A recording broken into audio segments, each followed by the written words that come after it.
The planet Aurelia was known across the galaxy for its beauty and power. Huge cities of shining towers covered the planet's surface, and bright ships traveled through its skies every hour. The Aurelia Empire had existed for thousands of years, and many alien civilizations respected its strength and influence. At the center of the capital city stood the Royal Palace, a massive structure made of white crystal stone and glowing metal. Inside the palace was the grand throne hall where rulers, diplomats, and nobles gathered to discuss important matters of the empire. On this particular day, the throne room was more crowded than usual. Leaders and ambassadors from many different alien worlds had been invited to attend a diplomatic meeting. Rows of tall columns stretched across the hall, and bright lights reflected from the polished floor.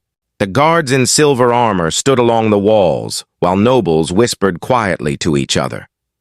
At the far end of the hall stood the royal throne. Sitting on that throne was Queen Seralyth, the young ruler of the Aurelia Empire.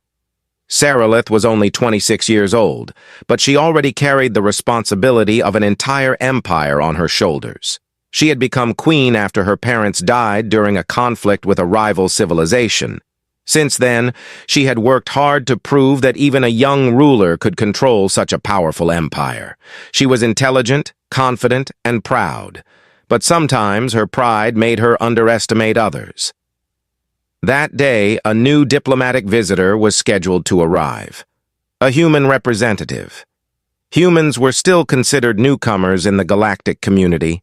Compared to ancient civilizations like Aurelia, humanity's presence in space was very recent. Many older empires were not sure how to judge them. Some believed humans were dangerous because of their long history of wars. Others believed humans were simply another young species trying to find its place among stronger civilizations. Queen Seralyth had heard many stories about humans, but she had never spoken to one personally. The large doors of the throne hall slowly opened. A quiet voice announced the arrival. Representative of the United Human Systems, Commander Daniel Hayes. The entire hall turned to look. A single human walked calmly into the throne room. Commander Daniel Hayes wore a simple, dark diplomatic uniform. Unlike many alien nobles in the room, he carried no decorations, no shining jewelry, and no impressive armor. His appearance was simple and professional. Yet something about the way he walked made several people in the hall watch him carefully. His steps were calm, steady, confident. He did not look nervous, even though hundreds of alien eyes were studying him. Daniel stopped several meters away from the throne and gave a polite nod toward the Queen.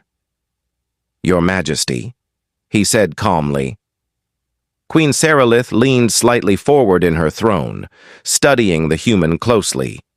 For a moment she remained silent, almost as if she was examining something strange and unfamiliar. Then a small smile appeared on her face. At first the smile looked polite, but the nobles closest to the throne could hear the tone of her voice when she spoke. "And this," she said slowly, "is the famous human representative I have heard so much about." Some nobles exchanged amused glances. The Queen continued speaking. "Now, I must admit," she said, "I expected something more impressive." A few quiet laughs echoed through the court. Commander Hayes did not react. He simply stood still, his hands behind his back. The Queen tilted her head slightly. "Tell me, human," she continued, "is it true that your species still fights wars on its own homeworld?" Several nobles chuckled again. Daniel Hayes answered calmly, "Human history is complicated, Your Majesty." The Queen leaned back in her throne. "Complicated?" she repeated with mild amusement. "That is one way to describe it." She looked around the hall before speaking again. "Many ancient civilizations here built stable empires thousands of years ago, yet humans only recently discovered faster-than-light travel."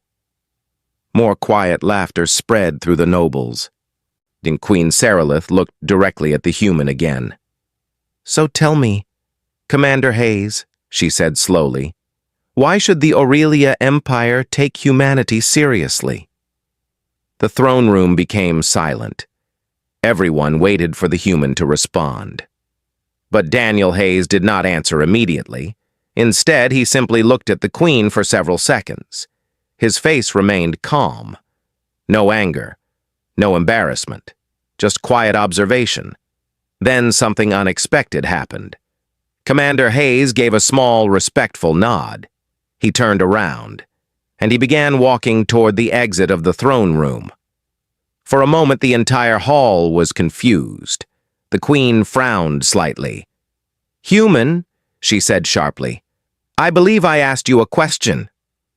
Daniel Hayes stopped walking, but he did not turn around. For several seconds, he remained standing with his back toward the throne, and then he continued walking, without saying a single word. The massive doors of the throne hall opened again as he approached. Within moments, the human representative had completely left the room. The silence inside the court was heavy. Some nobles looked confused, others began whispering, then a few quiet laughs appeared again. Several believed the human had simply been embarrassed and could not answer the Queen's challenge. Queen Seralyth watched the empty doorway with a small expression of annoyance. "To travel across the galaxy and leave without answering," she said coldly. "Humans are more sensitive than I expected." Many nobles nodded in agreement, but one older advisor standing near the throne did not laugh. Instead, he looked toward the doorway with a worried expression, because he had studied human diplomacy before. And he knew something the others in the court did not yet understand. When humans walk away from a conversation, it is rarely because they have lost. The large doors of the throne hall closed slowly after the human representative left the room. For several seconds, the hall remained completely silent. Many nobles were still staring at the doorway where Commander Daniel Hayes had disappeared, trying to understand what had just happened. The situation had unfolded so quickly that most of them were unsure how to react. Then a quiet laugh broke the silence. One of the noble diplomats sitting near the front of the hall leaned toward his companion and whispered something. Within moments, more laughter began spreading across the room. Some nobles shook their heads with amusement, while others spoke openly about what they believed had just occurred. "To travel all the way to Aurelia and leave like that," one noble said loudly. "The human must have realized he had no answer." Another ambassador chuckled and added, "Perhaps humans are not as confident as they pretend to be." Soon the entire court was filled with quiet conversation. Many of the guests seemed entertained by the human's sudden departure. To them, it looked like a moment of weakness. They believed the Queen's questions had exposed humanity's lack of experience compared to older civilizations. Queen Seralyth sat comfortably on her throne, watching the reactions around her. The small smile that had appeared earlier returned to her face. In her mind, the human diplomat had simply failed to defend his species. She had asked a direct question about humanity's place in the galaxy, and instead of answering, he had walked away. To the young queen, that looked like surrender. "He traveled a very long distance just to leave in silence," she said calmly to the court. Perhaps the stories about human diplomacy were exaggerated. Several nobles nodded in agreement. Many alien civilizations respected Aurelia because of its long history and powerful fleets. The idea that a younger species like humanity could stand equal with such an empire had always sounded strange to some members of the court. Seeing the human leave without speaking only confirmed their beliefs. Yet not everyone in the hall was amused. Standing near the side of the throne was Lord Valor, one of the Queen's oldest advisors. Valor had served the royal family for decades and had studied the political behavior of many civilizations across the galaxy. While the other nobles laughed quietly, Valor remained completely silent. He continued looking at the closed doorway. Queen Seralyth eventually noticed his serious expression. "You do not seem entertained, Lord Valor," she said. The advisor stepped forward slightly and bowed respectfully before answering. Your Majesty, I would not describe the human's reaction as weakness. Some nobles turned their heads toward him with curiosity. Queen Seralyth raised one eyebrow. Then how would you describe it? She asked. Valor paused for a moment before speaking carefully. Humans have a very unusual diplomatic style, he explained. They are known for patience. When they choose silence, it is often intentional. Several nobles laughed again at the advisor's comment. You believe he planned that exit? One ambassador asked jokingly. It looked more like embarrassment. Valor ignored the laughter and continued speaking calmly. Humans do not always respond immediately to provocation. Instead, they observe situations carefully. And when they decide to act, their response often appears later, when others are not expecting it. Queen Seralyth leaned back slightly in her throne. So you believe the human is planning something? She asked with mild amusement. Valor shook his head slowly. I cannot say that with certainty, he replied, but I believe his silence carried meaning. The queen dismissed the concern with a small wave of her hand. I think you are giving humans too much credit, she said confidently. Say, if their representative had a real argument, he would have spoken it here in front of the court. The advisor lowered his head respectfully and stepped back into position. Even though he disagreed, he would not challenge the queen publicly any further. The meeting continued for another hour as the visiting diplomats discussed trade routes and political agreements. However, the earlier moment with the human remained a popular topic of conversation among the nobles. Some joked that humans were too emotional to handle direct questions. Others suggested that humanity had tried to impress the Aurelia Empire but failed. By the time the diplomatic meeting finally ended, most of the court had already forgotten about the quiet human who had walked out of the throne room. But far above the planet Aurelia, now the human representative had already returned to his ship. Commander Daniel Hayes stood on the bridge of a sleek diplomatic cruiser orbiting the planet. The large viewing window in front of him showed the bright blue surface of Aurelia slowly rotating beneath the stars. One of the human officers approached him.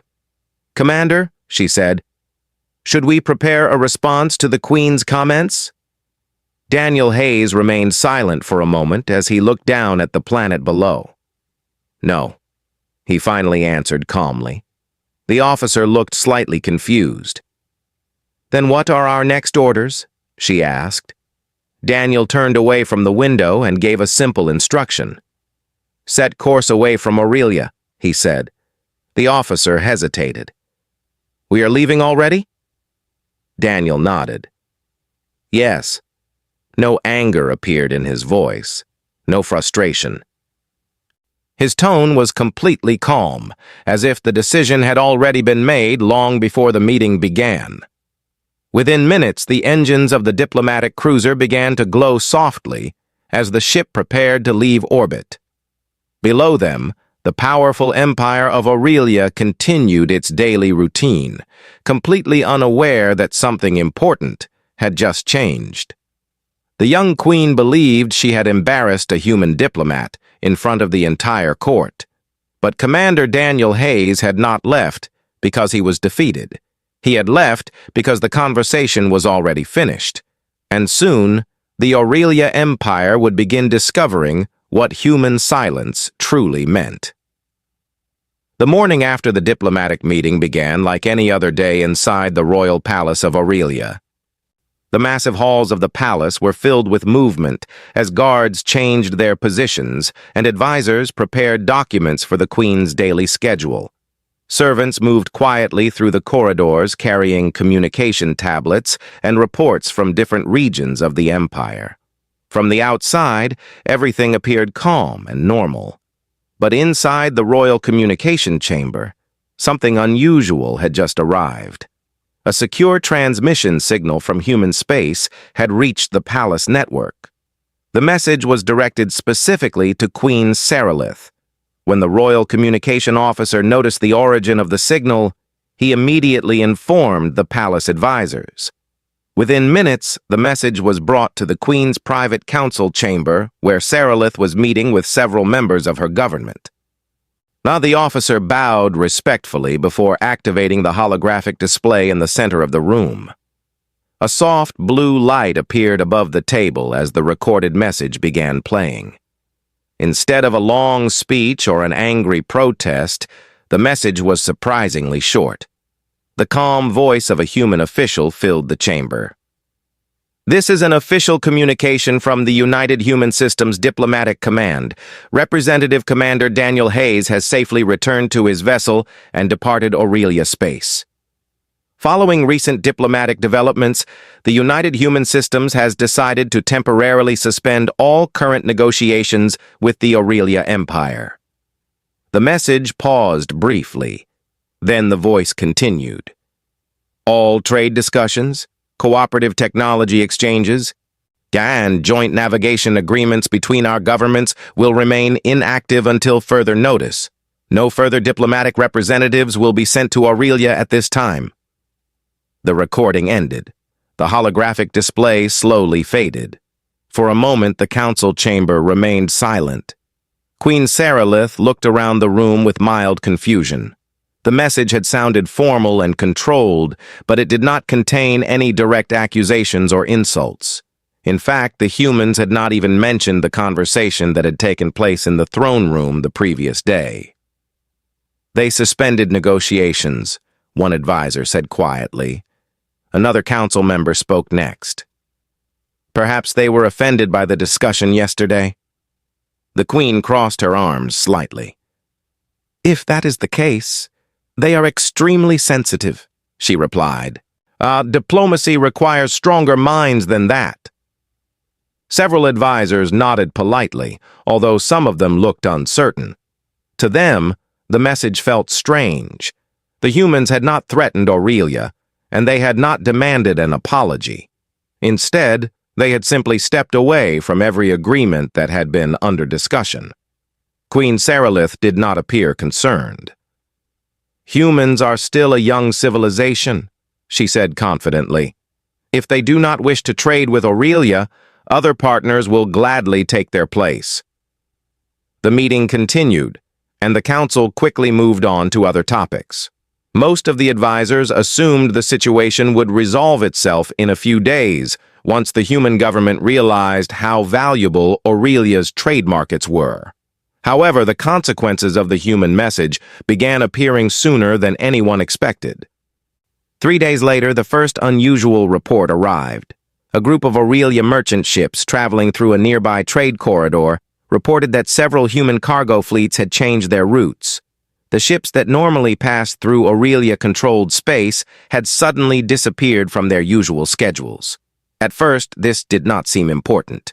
Trade routes often changed, depending on supply needs and navigation conditions.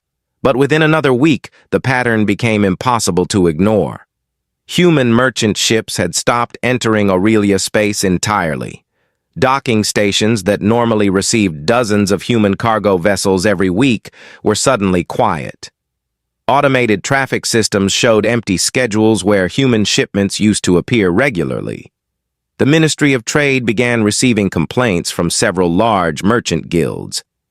Important technology components that usually arrived from human manufacturers had not been delivered. Navigation equipment upgrades scheduled for Aurelia fleets had been delayed indefinitely. Even more concerning, several joint research projects between Aurelia scientists and human engineers were suddenly placed on hold. The Empire had not noticed how connected these systems had become over the years, until now. Soon the reports reached the Royal Council again. This time the atmosphere in the chamber felt different. Queen Seralyth listened carefully as her economic advisors explained the situation. Your Majesty, one of them said carefully, human trade networks connect many of the outer systems in this region. If their cargo fleets avoid Aurelia territory for a long period, it could affect supply chains across several industries. The Queen frowned slightly. How long do they intend to suspend their agreements? She asked. We do not know, the advisor replied. Their message simply said until further notice. Another council member added more information. Our intelligence department also reports that several human patrol fleets have adjusted their navigation routes. They are no longer using Aurelia space for refueling or resupply. This detail caught the Queen's attention. Human patrol fleets were known for protecting trade lanes from pirates and raiders. If those patrol ships were no longer passing through Aurelia-controlled systems, some outer trade routes could become less secure. Still, Queen Seralyth remained calm. These adjustments are temporary, she said firmly. The humans will eventually realize that cooperation with Aurelia benefits them as well. Yet even as she spoke those words, a quiet thought began forming in the back of her mind. The human diplomat had walked away from the throne room without arguing, and now his entire civilization had quietly stepped away from cooperation with Aurelia. No threats, no anger, just silence. Far away in deep space, Commander Daniel Hayes stood once again on the bridge of his ship as it traveled toward human territory. One of his officers approached him with a report. The Aurelia Empire has acknowledged the diplomatic suspension, she said. Daniel nodded slightly. Expected, he replied. The officer looked curious. Do you think they understand what this means? She asked. Daniel glanced at the starfield outside the bridge window. Not yet, he said calmly, but they will. Over the next several weeks, the changes caused by the human decision became more visible across the Aurelia Empire. At first, the differences seemed small, almost unimportant. A few delayed shipments here, a few empty docking stations there. Many officials believed the situation would return to normal once the humans reconsidered their diplomatic position. After all, the Aurelia Empire had existed for thousands of years. It had survived wars, political conflicts, and economic shifts before. One young human civilization refusing to cooperate did not seem like a serious threat. But the quiet absence of humanity began spreading through the Empire's systems in ways that many leaders had never expected. Large trading ports that once welcomed dozens of human cargo ships every week now looked strangely quiet. Automated docking systems that usually directed traffic through busy corridors were now showing long, empty schedules. Several trading guilds began reporting that certain technology components and navigation devices could not be replaced easily because the human manufacturers had stopped delivering them. At first, these problems only affected smaller industries. Repair stations waiting for spare parts had to delay maintenance schedules. Scientific laboratories expecting human research equipment paused their experiments. Minor delays like these were frustrating, but they did not appear dangerous. However, as time passed, the deeper connections between human systems and the Aurelia economy slowly became clear. One of the Empire's economic advisors presented a detailed report to the Royal Council. The holographic charts floating above the council table showed something that surprised many of the members. Human trade fleets had quietly built one of the largest transportation networks in the region over the last 20 years. Many distant colonies relied on those cargo routes to move food supplies, raw materials, and advanced electronics between star systems. Human merchants had created efficient paths through dangerous space corridors that older civilizations had avoided for centuries. Because of this, many alien worlds had begun using those human routes instead of maintaining their own slower transportation systems. Without those ships moving through Aurelia territory, and several trade pathways were already shifting toward other regions of space. Queen Seralyth watched the floating charts carefully as the advisor explained the situation. These changes will not collapse our economy immediately, the advisor said cautiously. But if the human trade routes remain closed to us for a long time, other empires may begin replacing our position in these networks. Another council member added additional concerns. Our navigation department has also reported an increase in pirate activity along 2 outer trade lanes. Those routes were previously patrolled by human security fleets. This information caused quiet murmurs among the advisors. Human patrol ships were known across the galaxy for maintaining safe travel corridors. They were not the largest military force in the region, but they were extremely effective at protecting commercial shipping lanes. Their presence often discouraged pirates and raiders from attacking merchant vessels. Now, those patrol ships were no longer visiting Aurelia-controlled space. Queen Seralyth leaned slightly forward in her seat as she considered the reports. She had always believed the Aurelia Empire held complete control over its own territory. The idea that human systems were connected so deeply to their trade routes had not occurred to her before. "How did this happen without our council noticing?" she asked. One of the senior analysts answered carefully. "The integration developed slowly over many years, Your Majesty. Human merchants offered efficient transportation contracts, and many independent traders chose to use their services. It became normal business practice before anyone considered the strategic importance." The room fell silent again. The Queen's expression remained calm, but inside her thoughts were becoming more complicated. For the first time, she began thinking about the moment in the throne room when Commander Daniel Hayes had looked at her before leaving. At the time, she believed his silence meant he had no answer. But now the situation looked different. He had not argued. He had not raised his voice. He had simply left. And now, weeks later, the entire human civilization had quietly stepped away from cooperation with Aurelia. That simple action was slowly changing the balance of power across multiple systems. One of the younger advisors spoke hesitantly. "If these trends continue, and other empires may begin strengthening their alliances with human trade networks instead of ours." Several council members nodded. The idea was troubling. Trade relationships often shaped political alliances. If neighboring civilizations began relying more heavily on human transportation systems, they might eventually start viewing humanity as a more important partner than the Aurelia Empire. Queen Seralyth remained silent for a long moment. Finally, she spoke. "Open communication channels with the surrounding empires," she ordered. "I want to know exactly how their trade routes are changing." The advisors immediately began preparing new reports.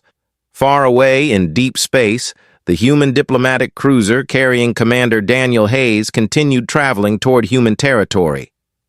The ship's navigation systems guided it smoothly through a field of distant stars, while the crew completed routine operations on the bridge. One officer approached Daniel with updated intelligence reports.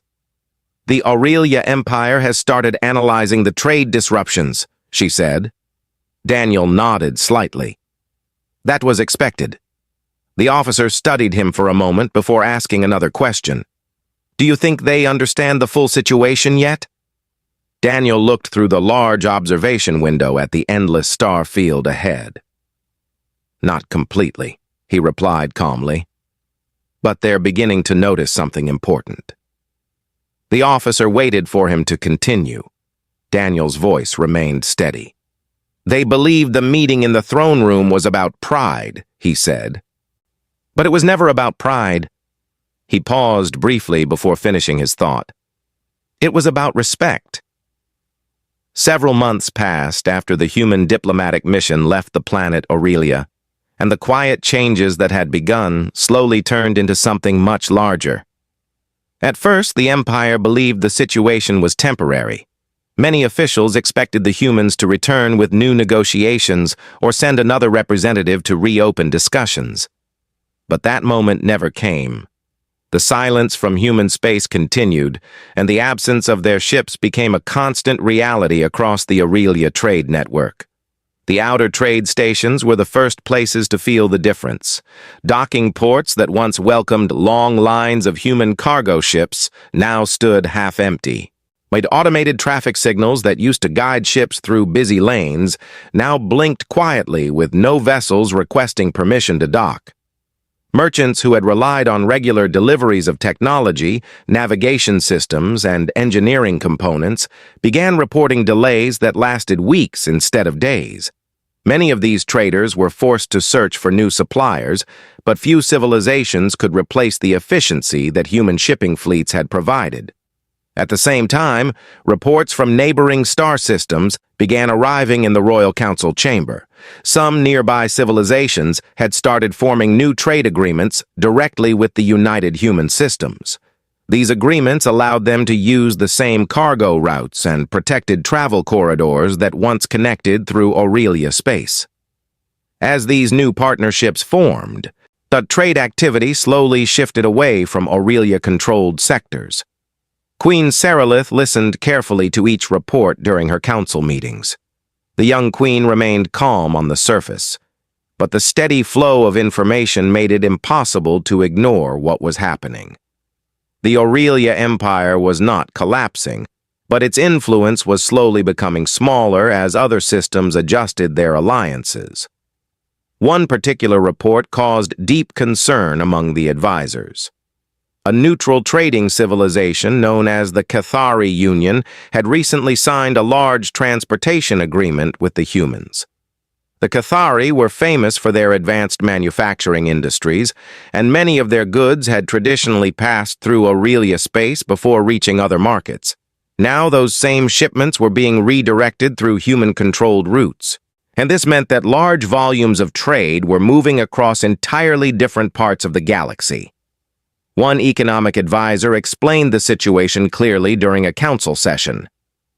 "Your Majesty, trade routes do more than move goods. They build long-term relationships between civilizations. If these networks continue shifting toward human systems, other empires may eventually see humanity as the center of regional commerce." The room grew quiet after those words. The Aurelia Empire had spent centuries building its reputation as one of the most influential civilizations in the region. The idea that another power could slowly replace its position through trade and cooperation rather than war was unsettling to many members of the council. Queen Seralyth remained silent for several moments before asking a question. "And are these new alliances hostile toward us?" The advisor shook his head. "No, Your Majesty. None of the civilizations involved have declared opposition to Aurelia. They are simply choosing the most stable trade routes available to them." Another council member added a troubling detail. Human patrol fleets are also expanding their presence along those routes. Pirate attacks have decreased significantly in systems protected by human ships. This information made the situation even more complicated. Human patrol fleets were known for their disciplined approach to security. Their ships rarely engaged in unnecessary conflict, but when they protected a trade corridor, piracy and raider activity almost always disappeared. As a result, merchants naturally preferred traveling through regions where human patrol ships were present. Queen Seralyth leaned back in her throne, carefully reviewing the growing collection of reports displayed on the holographic table before her. Each glowing map showed the same pattern. Trade lanes that once connected through Aurelia space were slowly bending outward, forming new paths that linked dozens of star systems directly to human territory. And all of this had started with a single moment inside the throne room, a moment when she had chosen to challenge a human diplomat in front of the court.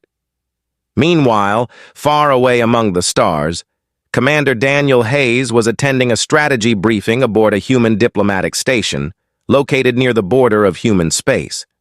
Several officers and civilian advisors were gathered around a large holographic display showing the same shifting trade routes that Aurelia had been studying. One officer pointed toward the growing network of alliances. "Multiple civilizations are requesting new transportation agreements," she reported. "Human shipping companies are expanding operations faster than expected." Another advisor added, "Several neutral governments are also asking for joint security patrols along their trade corridors." Daniel Hayes listened quietly as the reports continued. His expression remained calm, just as it had been during the meeting in the Aurelia throne room months earlier. One younger officer eventually asked the question that many others were thinking. "Commander, do you believe the Aurelia Empire understands what is happening yet?" Daniel looked at the glowing map of shifting trade lanes. For a moment, he said nothing. Then he answered calmly. "They're beginning to." The officer looked curious. "Will they try to challenge us?" Daniel shook his head slowly. No. This was never about challenging them. He paused briefly before finishing his thought. It was about showing them something they chose not to see. The officer waited for him to explain further. Daniel's voice remained steady. "Respect cannot be forced through power," he said. "It has to exist before cooperation can work." Back on the planet, Aurelia, Queen Seralyth was slowly beginning to understand that same lesson. But understanding it did not make the situation easier to solve. As the months continued to pass, the changes around the Aurelia Empire became impossible to ignore. The Royal Council meetings that once focused on expansion plans and political negotiations were now filled with reports about shifting trade routes, missing cargo fleets, and new alliances forming across nearby star systems. None of these changes happened suddenly. Instead, they appeared slowly and quietly, spreading across the empire like ripples moving through still water. Queen Seralyth listened carefully to each report during her daily council sessions. At first, she had believed the situation would correct itself with time. The Aurelia Empire had existed for thousands of years, and many civilizations depended on its stability and influence. But the information arriving from the outer sectors told a different story. And merchant guilds reported that several important manufacturing worlds had begun signing long-term contracts with human shipping companies. These agreements allowed goods to move safely across human-controlled trade corridors that were heavily protected by patrol fleets. Because those routes were reliable and efficient, many traders preferred using them instead of older paths through Aurelia territory. The Military Council also presented new intelligence reports. Pirate activity in systems near Aurelia had increased slightly over the past few months, while regions protected by human patrol fleets remained stable and secure. These patrol ships were not aggressive, but their presence alone was enough to discourage raiders from attacking merchant convoys. Queen Seralyth sat quietly on her throne as the holographic displays floated above the council table. The glowing maps showed dozens of star systems connected by thin lines representing trade routes. Many of those lines had once passed through Aurelia space. Now several of them curved away toward human territory instead. The Queen studied those maps longer than usual. For the first time since the throne room meeting, she began replaying the moment in her mind. She remembered the way Commander Daniel Hayes had stood calmly before her while the court watched. She remembered the small, respectful nod he had given before turning toward the door. At the time, she believed his silence meant he had nothing to say. Now that memory looked very different. During one late evening in the palace, Queen Seralyth requested a private viewing of the recording from the diplomatic meeting. The palace archive system projected the event into a quiet chamber where she could watch the scene again without interruption. The holographic image of the throne room appeared around her, recreating the exact moment when the human representative had stood before the royal court. She watched herself speaking to him.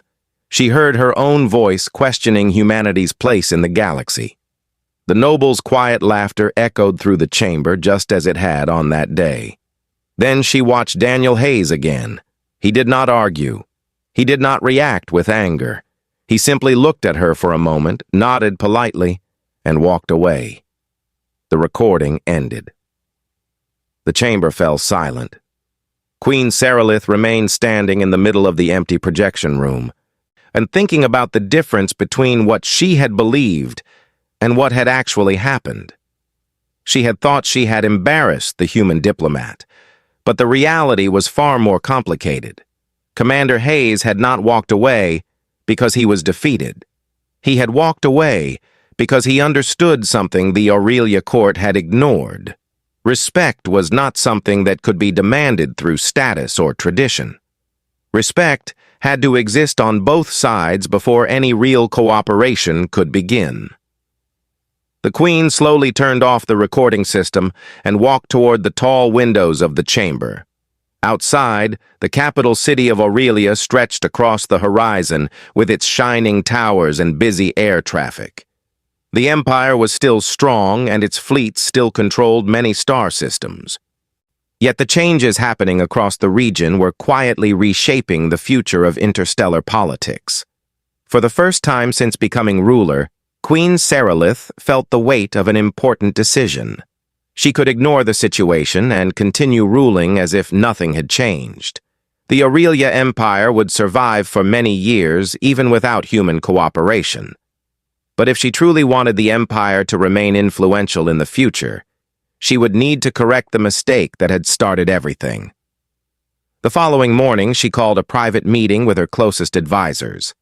When they arrived, they noticed something unusual about the Queen's expression. She looked thoughtful rather than confident. "I want to know the current location of the human diplomatic command," she said calmly. Several advisors exchanged surprised glances. One of them answered carefully. "Their main diplomatic station is located near the Orion Transit Corridor, Your Majesty." The Queen nodded. "Prepare a formal communication request." The advisors waited quietly as she continued. "I will invite Commander Daniel Hayes to return to Aurelia." The room remained silent for a moment.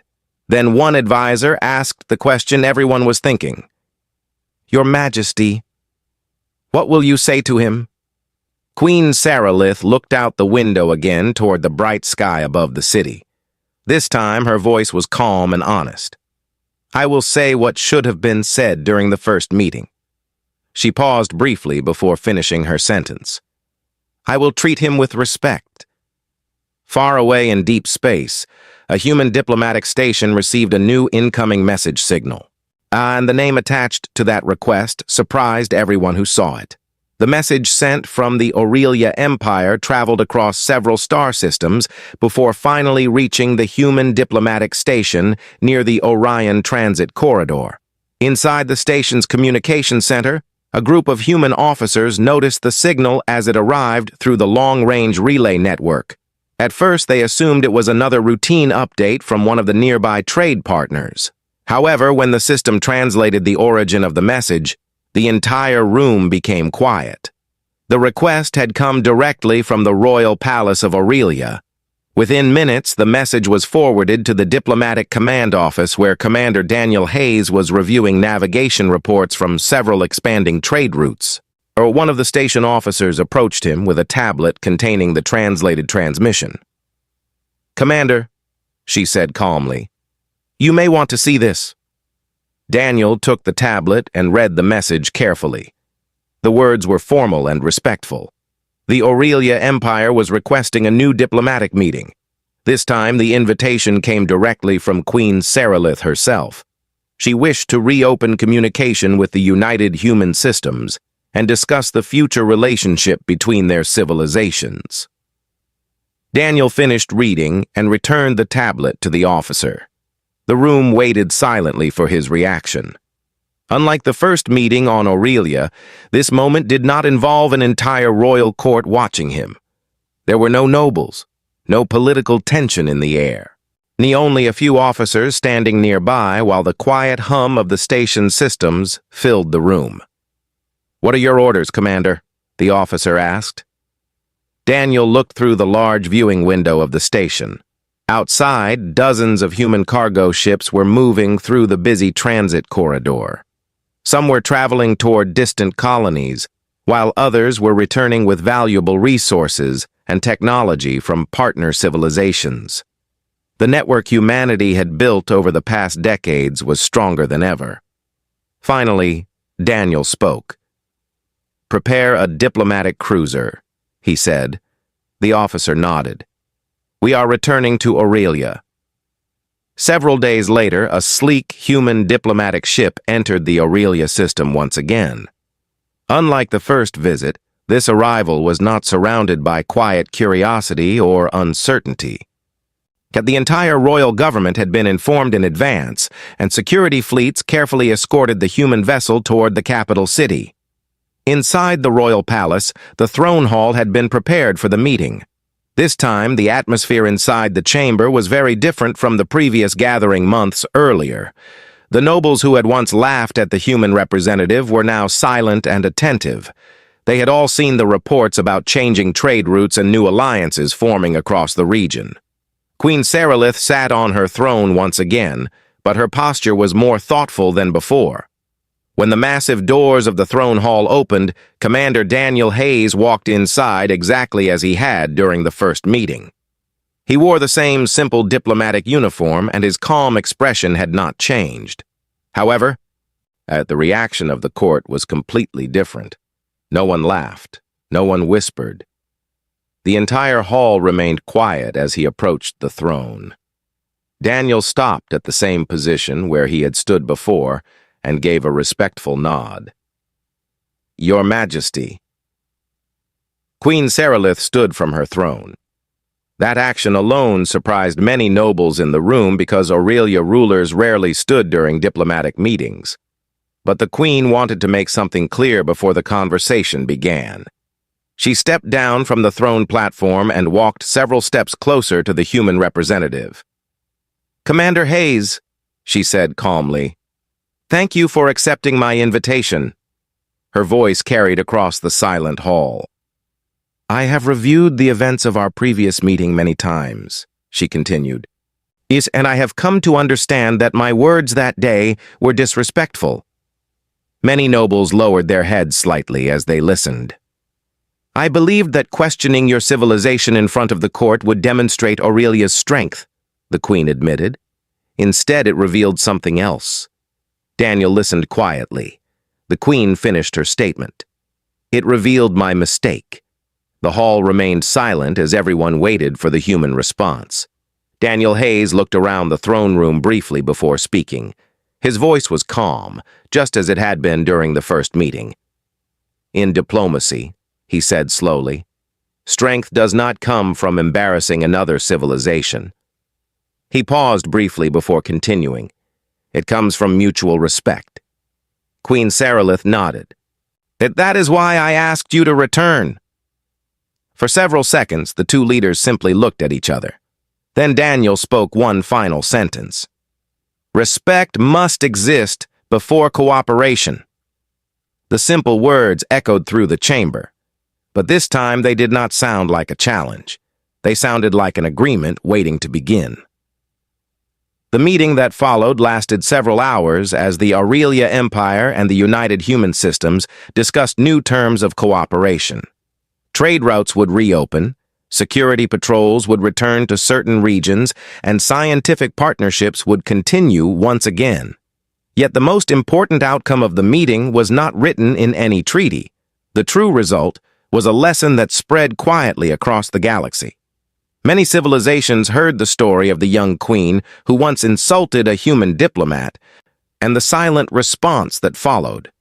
They learned that humanity did not need to argue loudly to prove its value. Sometimes the strongest message was the one delivered without anger, and from that day forward, the Aurelia Empire never again confused human silence with weakness.